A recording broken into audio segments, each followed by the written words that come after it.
नमस्कार, मैं हूं निशा। आप देखना शुरू कर चुके हैं एनजीपी हरियाणा।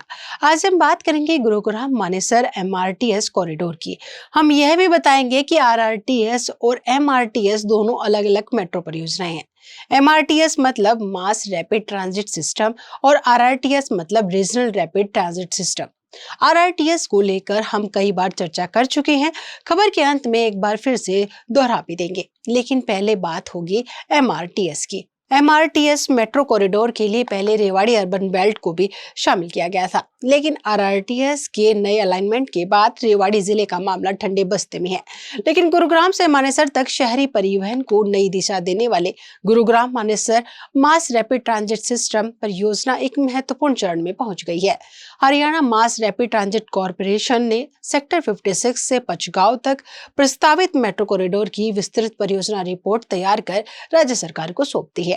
अब परियोजना को राज्य सरकार की मंजूरी और वित्तीय स्वीकृति का इंतजार है।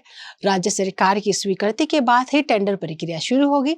जैसा ही पूर्व में कई मीडिया मंचों के माध्यम से यह सामने आ चुका है कि करीब 35 किलोमीटर लंबे इस कॉरिडोर पर 28 एलिवेटेड स्टेशन प्रस्तावित है और इसकी अनुमानित लागत लगभग 10,400 करोड़ रुपए आकी गई है। यह नई मेट्रो लाइन गुरुग्राम के तेजी से विकसित हो रहे आवासीय, व्यावसायिक और औद्योगिक क्षेत्रों को जोड़ते हुए मानेसर के निकट पचगांव तक पहुंचेगी। यह परियोजना इसलिए भी महत्वपूर्ण मानी जा रही है क्योंकि पचगांव को भविष्य में मल्टी मॉडल ट्रांजिट हब के रूप में विकसित करने की योजना है। प्रस्तावित दिल्ली बावल आरआरटीएस यानी नमो भारत कॉरिडोर तथा हरियाणा ऑर्बिटल रेल कॉरिडोर से इंटरचेंज की व्यवस्था होगी। इससे यात्रियों को शहर की मेट्रो, क्षेत्रीय रैपिड रेल और ऑर्बिटल रेल नेटवर्क के बीच सहज आवागमन का विकल्प मिलेगा। ऑर्बिटल रेल नेटवर्क पर तेजी से काम चल रहा है और 2 दिन पहले ही हमने यहां का विजिट किया था। ऑर्बिटल रेल कॉरिडोर केएमपी यानी कुंडली मानेसर पलवल एक्सप्रेसवे हाईवे के साथ साथ निर्माणाधीन है। इसके बारे में अलग से फिर बात करेंगे। आज हम केवल सेक्टर 56 से पचगांव तक प्रस्तावित मेट्रो कॉरिडोर की लेटेस्ट अपडेट बता रहे हैं। अगर सरल भाषा में समझना है तो इसे समझ ले कि आरआरटीएस यानी नमो भारत कॉरिडोर देश की सबसे तेज मेट्रो लाइन है। इसमें स्टेशन दूर दूर तक प्रस्तावित है, जबकि एमआरटीएस कॉरिडोर में स्टेशनों की दूरी वर्तमान गुरुग्राम व दिल्ली मेट्रो की तरह पास पास रहेगी। इस कॉरिडोर पर मेट्रो की गति सीमा भी आरआरटीएस की तुलना में कम रहेगी। दोस्तों, हम यह भी बता दें कि शुरुआती वर्षों में मानेसर तक मेट्रो विस्तार के कई विकल्पों पर विचार हुआ था। एक समय इसे आगे रेवाड़ी तक बढ़ाने की चर्चाएं भी आई थी। रेवाड़ी जिले में जमीन अधिग्रहण का काम भी काफी हद तक पूरा हो गया था, लेकिन बाद में दिल्ली अलवर आरआरटीएस कॉरिडोर की स्वीकृति के बाद समानांतर 2 रेल प्रणाली विकसित होने की आशंका को देखते हुए रूट का पुनर्मूल्यांकन किया गया।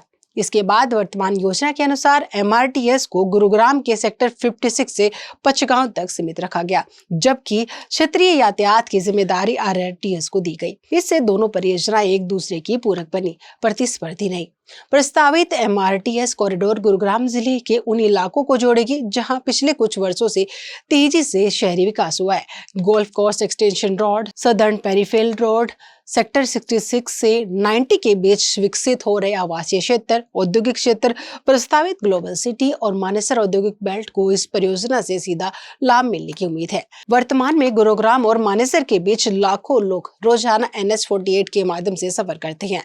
पीक आवर्स में लंबा जाम आम बात है। विशेषज्ञों का मानना है कि एमआरटीएस शुरू होने के बाद निजी वाहनों पर निर्भरता कम होगी, सार्वजनिक परिवहन मजबूत होगा और यात्रा का समय भी घटेगा। साथ ही औद्योगिक इकाइयों में काम करने वाले कर्मचारियों और कॉर्पोरेट सेक्टर के यात्रियों को भी बड़ी राहत मिलेगी। हालांकि वर्तमान की बात करें तो परियोजना निर्माण चरण में नहीं पहुंची है। अभी डीपीआर को राज्य सरकार की मंजूरी, वित्तीय मॉडल और अन्य वैधानिक स्वीकृतियों की प्रक्रिया से गुजरना है। इसके बाद ही टेंडर और निर्माण कार्य शुरू हो सकेगा।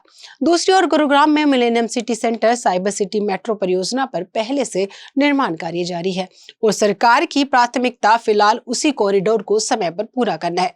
मतलब गुरुग्राम मेट्रो का विस्तारित चरण, जिसका 2024 में प्रधानमंत्री नरेंद्र मोदी ने शिलान्यास किया था, अब यदि राज्य सरकार निकट भविष्य में एमआरटीएस की डीपीआर को मंजूरी दे देती है तो सेक्टर 56 से पचगांव में एमआरटीएस परियोजना गुरुग्राम के परिवहन इतिहास की सबसे महत्वपूर्ण परियोजना में शामिल हो सकती है।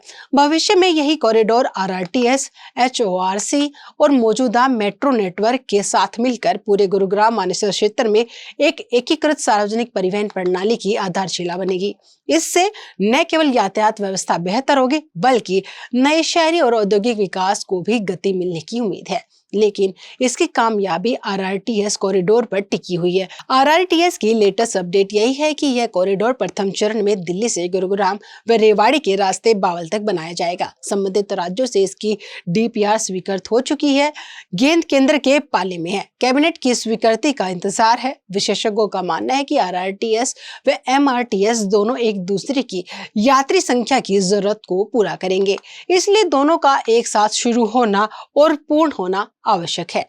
यह आम लोगों की आवाज है। क्या सरकार इस आवाज को सुनेगी और दोनों पर जल्दी काम शुरू करेगी? आज सबसे बड़ा सवाल यही है। आपको वीडियो अच्छे लगे तो लाइक करें, शेयर करें और एनजेपी हरियाणा को सब्सक्राइब करना न भूलें।